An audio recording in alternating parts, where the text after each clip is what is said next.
Previous lecture में हमने इसके यूनिट्स निकाले, हमने इसका रिलेशन टेम्परेचर से निकाला था। अब हम देखते हैं कि विस्कोसिटी को मेजर करने के तरीके क्या गए हैं। विस्कोसिटी को मेजर करने के लिए जो मेथड्स यूज़ किए गए हैं वो सिंपल से हैं, लेकिन सबसे पहले हम देखेंगे एक टर्म यूज़ करते हैं एब्सोल्यूट। एब्सोल्यूट का मतलब होता है यू हैव एग्जैक्ट वैल्यू। तो हमने जैसे सरफेस टेंशन में हम मेजर करने के लिए कुछ ना कुछ रेफरेंस यूज़ करते थे। जैसे प्रैक्टिकल में भी आपने कोई रेफरेंस यूज़ किया था, मैंने आपको अल्कोहल दी थी और उसके रेफरेंस में वाटर रखवाया था, दोनों को कंपेयर करके हमने आंसर निकाले थे। तो इसी तरह विस्कोसिटी भी क्या करते हैं, कभी भी एग्जैक्ट आपको लिक्विड की पता नहीं चल सकती, इसलिए आप उसका एक नया रेफरेंस यूज़ करते हो। इसलिए हम ये कहते हैं कि we are not discussing about absolute viscosity, हम रिलेटिव विस्कोसिटी को मेजर करते हैं। रिलेटिव का मतलब है हम एक कंपाउंड को स्टैंडर्ड ले लेते हैं जो नॉर्मली हम वाटर लेते हैं। ठीक, तो इसका मतलब आपके पास क्या है, it is very difficult to measure the value of absolute viscosity because आपके पास जो पी आर वी ये बार बार चीज़ें बदल सकती हैं, क्योंकि वी डिपेंड करेगी, आर डिपेंड करेगा ट्यूब का साइज़ कैसा है, साइज़ पे डिपेंड करेगा तो उसका मतलब उसकी स्पीड भी उससे रिलेट करेगी। तो इसलिए बहुत दफ़ा हम एक ही लिक्विड को डिफरेंट अपरेटस में डाल के देखें तो वेरिएशन आ जाती है। इसलिए फिर हम कहते हैं विस्कोसिटी कभी भी एग्जैक्ट नहीं बताई जा सकती, रिलेटिव ज़रूर हो सकती है। ठीक है, तो पेपर में क्वेश्चन आ सकता है why you don't measure absolute viscosity या why it is impossible to measure absolute viscosity. तो आप उसमें यही रीज़न दोगे because the measurement of P R and capital V is difficult to measure. ठीक, विस्कोसिटी इसलिए रिलेटिव में एक्सप्लेन की जाती है। क्लियर। उसके बाद आपके पास विस्कोसिटी को मेजर करने के लिए, जो रिलेटिव विस्कोसिटी है उसको मेजर करने के लिए जो इंस्ट्रूमेंट यूज़ किया जाता है उसे ऑसवर्ल्ड विस्कोसोमीटर कहते हैं। हम जब लैब में प्रैक्टिकल करेंगे तो भी हम इसी ऑपरेटर्स के साथ करेंगे। इस ऑपरेटर्स की सेटिंग आप देखें, आपके पास एक ट्यूब है पिंच इसी तरह की बनी हुई यू शेप सी ट्यूब है। इस यू शेप सी ट्यूब में आपको कुछ पॉइंट्स नज़र आ रहे हैं। ठीक, पिंच कॉक वैसे लगी हुई है, इसमें लिक्विड भी जैसे उसमें आप सक करके ले जाते थे, इसमें भी हम लिक्विड को यहाँ से डाल के फिल करते हैं। ये बी बल्ब एक बना हुआ है, इसमें से फिल करेंगे तो यहाँ से लिक्विड राइज करता हुआ यहाँ तक आ जाएगा। आपने इसको सेट इस तरह से करना है कि जब आप पिंच कॉक ओपन करो तो आपने फिर टाइम ही नोट करना है कि एक्स से वाई तक कितना आ रहा है।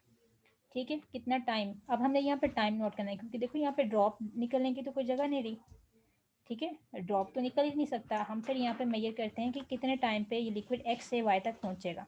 तो इसके लिए फिर हम फॉर्मूला यूज़ कर लेते हैं this one, n1 over n2, this are the viscosity. जो ऊपर वाली विस्कोसिटी होती है वो लिक्विड की होती है, जो नीचे डिनोमिनेटर में होती है वो आपके पास रेफरेंस होता है जो वाटर है। d1 over d2, t1 over t2। तो यहाँ पे हम ड्रॉप नंबर नहीं काउंट कर रहे हैं, हम टाइम पीरियड नोट करते हैं, क्योंकि हमारे पास इस सेपरेटर्स में ड्रॉप निकलने की तो जगह ही कोई नहीं है। तो हम टाइम पीरियड नोट करते हैं कि जब आप पिंच कॉक ओपन करो, ठीक है, सिर्फ पिंच कॉक, यहाँ पे हमने फ्लो रेट भी नहीं सेट करना, पिंच कॉक ओपन करेंगे तो एक्स और वाई में पहुंचने में कितना टाइम लगता है आप स्टॉप वॉच से मेजर करोगे।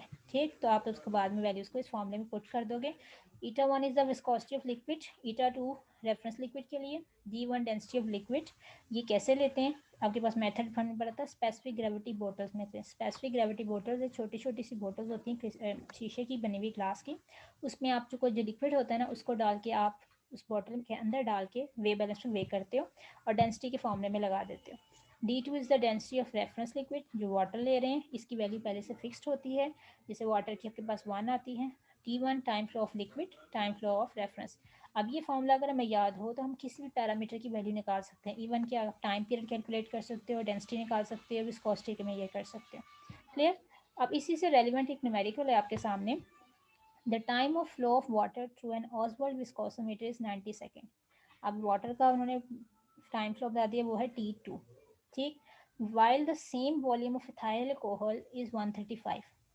तो टाइम फ्लो में देखो टाइम किसको ज़्यादा लग रहा है, अल्कोहल को, तो देखते साथ ही अंदाज़ा हो जाएगा विस्कस ज़्यादा कौन हुआ, अल्कोहल। जिसका टाइम ज़्यादा लगेगा वो ज़्यादा विस्कस होगा, तो टी अल्कोहल टी वाटर। उसके बाद आपको उसने डेंसिटी बता दी है किस किस की, वाटर की और उसके बाद एथाइल अल्कोहल की। ठीक है, आपके पास दोनों की डेंसिटी आ गई, डेंसिटी हमने नीचे लिखती है अल्कोहल की और विस्कोस उसकी वाटर की। अब उस डेंसिटी के बाद आप देखो थोड़ा सा, उसने कहा कि you have to measure the relative and absolute viscosity of methanol at 20 degree centigrade. आपने सारे यूनिट्स यहाँ पे लिखते हैं, हमने क्या मेजर करना है, अल्कोहल की विस्कोसिटी निकालनी है। तो अल्कोहल की विस्कोसिटी कैसे निकालेंगे, अल्कोहल की विस्कोसिटी निकालेंगे हम उसी फॉर्मूले से, आपने सारी वैल्यूज इस फॉर्मूले में पुट की तो आपका आंसर आता है 1.2202। लेकिन आप देख रहे हो आपके न्यूमेरिकल में एक वर्ड यूज़ किया गया था क्वेश्चन में, एब्सोल्यूट विस्कोसिटी ऑफ वाटर। इसका भला क्या काम इधर देने का, जबकि हम ये कह चुके हैं कि विस्कोसिटी हम कभी भी एग्जैक्ट अकेले कभी भी मेजर नहीं कर सकते अल्कोहल की, इसलिए हम वाटर को यूज़ करते रेफरेंस। लेकिन उसने ये इसलिए लिखा क्योंकि अगर आप विस्कोसिटी रिलेटिव निकाल लेते हो तो उस रिलेटिव विस्कोसिटी को हम चेंज कर सकते हैं एब्सोल्यूट में। ठीक, जबकि मैंने ऊपर कहा था ऐसा नहीं है। मैंने कहा था ऊपर टॉपिक में कि विस्कोसिटी को हम डायरेक्ट, आप ये कह लो, विस्कोसिटी को डायरेक्ट कभी भी हम एब्सोल्यूट मेजर नहीं कर सकते, आप उसको रिलेटिव में ही मेजर करते हो। तो अगर हमें कहा जाए डाटा में कि आपने एब्सोल्यूट विस्कोसिटी निकालनी है तो उसके लिए सबसे पहला काम रिलेटिव निकालना है, और रिलेटिव निकालने के बाद आपको डाटा में रेफरेंस की विस्कोसिटी दी जाएगी जैसे वाटर की। तो ये देखो, एब्सोल्यूट विस्कोसिटी निकालनी है अल्कोहल की, तो उसमें आप जो आंसर आपका रिलेटिव का आया है उसको वाटर की विस्कोसिटी से मल्टीप्लाई कराओगे, और वाटर की वेलोसिटी वो होगी जो आपके पास जो एब्सोल्यूट वैल्यू है। तो डाटा में इसकी वैल्यू दो बताई गई थी, एक वाटर की रिलेटिव, एक वाटर की एब्सोल्यूट। दो तरह की वैल्यूज थी, पहले हम जो यूज़ की वो रिलेटिव की थी, अब हम जो यूज़ कर रहे हैं वो एब्सोल्यूट कर रहे हैं। देखो दोनों का आंसर आपके सामने आ गया, रिलेटिव और विस्कोसिटी एब्सोल्यूट का। ठीक, उसके बाद आपके पास कुछ पॉइंट्स हैं कि हमने बात की विस्कोसिटी कॉन्स्टिट्यूशन प्रॉपर्टी है। कॉन्स्टिट्यूशन का मतलब होता है कि आपके पास डिपेंड करती है कि मॉलिक्यूल्स की नेचर कैसी है, वो एक दूसरे से कैसे अटैच हैं। तो आपके पास सबसे पहले तो आप ये याद रखो कि जो ऑर्गेनिक कंपाउंड्स होते हैं, हमने बात की कि organic compounds one by one उसमें एक ग्रुप CH2 का इजाफा होता है। फॉर एग्जाम्पल जैसे आपके पास फॉर्मूला है मिथेन का, वो है CH4। मैं आपसे कहती हूँ आपके पास एक एथेन दी हुई है C2H6, इन दोनों में डिफरेंस कितने का आ रहा है, CH2 का। ठीक, तो इसका मतलब अब जैसे जैसे चेन बढ़ती जाएगी इजाफा कितने ग्रुप होगा, CH2 ग्रुप का। तो CH2 का जब भी ग्रुप का इजाफा होता जाएगा, ग्रेजुअली इंक्रीज करेगा, तो आप हमेशा याद रखो आपकी जो विस्कोसिटी होंगी ना वो भी इंक्रीज करती हैं, क्योंकि मॉलिक्यूलर मास के इंक्रीज करने से भी आपके पास इंटरेक्शन ज़्यादा होता है और विस्कोसिटी इंक्रीज करती है। उसके अलावा आपके पास है कुछ लिक्विड ऐसी होती हैं जिनकी विस्कोसिटी इंक्रीज करती थी, ठीक है, एसोसिएट एक दूसरे से इतना जुड़े होते थे। तो उसके लिए उस पुराने टाइम पे एक साइंटिस्ट था डस्टन, उसने ये इक्वेशन दी थी हमारे पास इस फॉर्मूले में। उसने कहा था कि जो लिक्विड एसोसिएट होते हैं जो बहुत ज़्यादा जुड़े हुए होते हैं, आप ये कह सकते हैं उनके डायमर बने होते हैं। डायमर का मतलब होता है वो इंटर मॉलिक्यूलर उनकी इतनी स्ट्रॉन्ग होती है। उसमें उसने कहा था कि हम अगर उन कंपाउंड्स के लिक्विड को मेजर करना चाहें तो उनका फ्लो रेट मेजर करना बड़ा डिफिकल्ट है। तो उस टाइम पे उसने एक वर्ड यूज़ किया था एसोसिएट लिक्विड। तो उसने कहा था ये वैल्यूज़, अगर हम कहते हैं कि इसका आंसर 40 to 60 आना चाहिए, ठीक है। 40 to 60 का मतलब क्या है, for associate liquid the values come out to very high then 60 if D, M, N are measure in CGS the units of following equation be used. अब ये क्या कह रहा है, वो तो कह रहा है कि अगर आप SI यूनिट यूज़ करते हो तो इसका आंसर 40 से 60 के दरमियान आएगा अकॉर्डिंग टू डस्टन। एक आपके पास रेफरेंस बनाया गया कि अगर इस इक्वेशन को सॉल्व करें और आंसर 40 से 60 के दरमियान है तो हम कहते हैं ऐसे लिक्विड एसोसिएट हैं, उनकी ज़्यादा बहुत ज़्यादा आपस में बॉन्डिंग है। कहते हैं अगर हम मेजर करते हैं उसको CGS में, यूनिट्स को चेंज कर दो, सेंटीमीटर ग्राम सेकेंड में मेजर करो, तो इसकी वैल्यू 60 से ज़्यादा आती है। ठीक, तो ये आपके पास वैल्यूज ने प्लॉट की हुई है।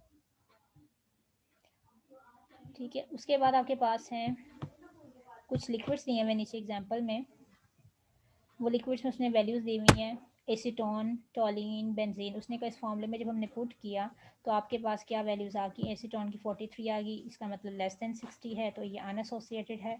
60 से ज़्यादा हो जाएगी, है बहुत ज़्यादा हाई हो जाएगी तो एसोसिएटेड है, और हाई तो मोर, उससे आगे हाईली एसोसिएटेड। तो ये याद रखना कि जो मोर देन यहाँ पे वर्ड यूज़ किया गया था इस इक्वेशन में, देखो 10 की पावर 1 है, जबकि नीचे वाली इक्वेशन में 10 रेज़ टू पावर प्लस 6 किया गया। ये इसने चेंज इसलिए किया गया क्योंकि ये जो यूनिट्स थे ये SI यूनिट्स में दिए गए थे, ये जो यूनिट्स दिए गए हैं ये आपके पास CGS सिस्टम में। ठीक है, और जो आपके पास वैल्यू की 60 से बहुत हाई होती है तो वो आपके पास एसोसिएट लिक्विड होते हैं। तो इस टेबल में वही शो किया गया। उसके बाद उसने कहा था विस्कोसिटी डिपेंड करती है शेप पे, मॉलिक्यूल की अरेंजमेंट कैसी है। आप ये कैसे, तो छोटा मॉलिक्यूल होगा उसकी विस्कोसिटी क्या होगी, कम होगी।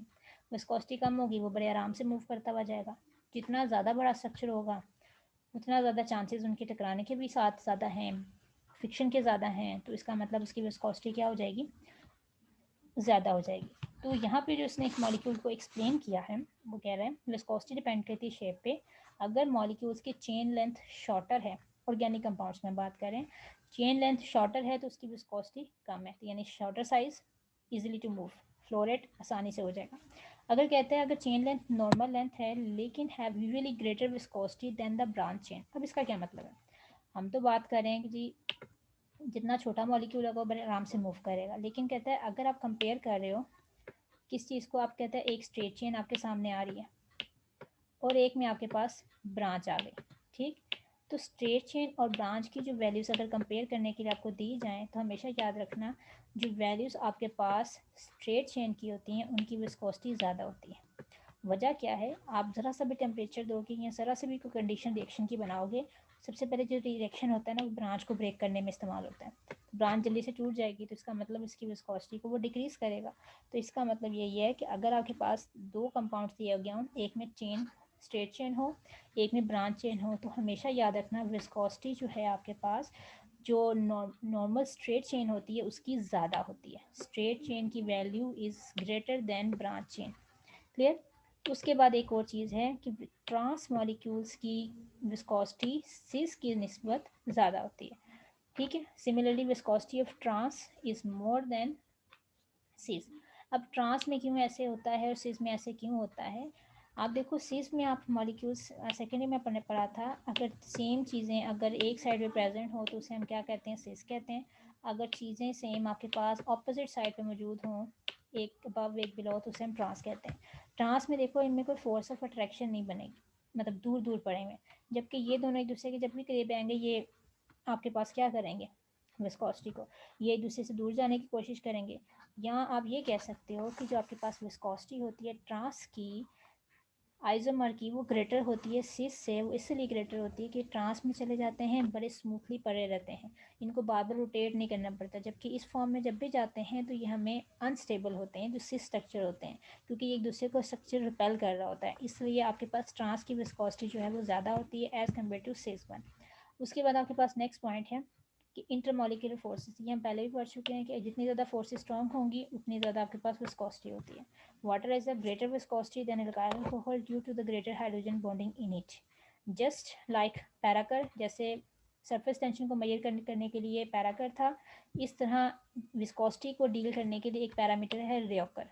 तो जैसे पैराकर एडिटिव और कॉन्स्टिट्यूटिव था, रियोकर भी एडिटिव प्लस कॉन्स्टिट्यूटिव प्रॉपर्टी है, ठीक है? तो ये जो पैरामीटर्स हैं ये आपके पास शॉर्ट क्वेश्चन में आ सकते हैं या न्यूमेरिकल प्रैक्टिकल वर्क में शामिल है।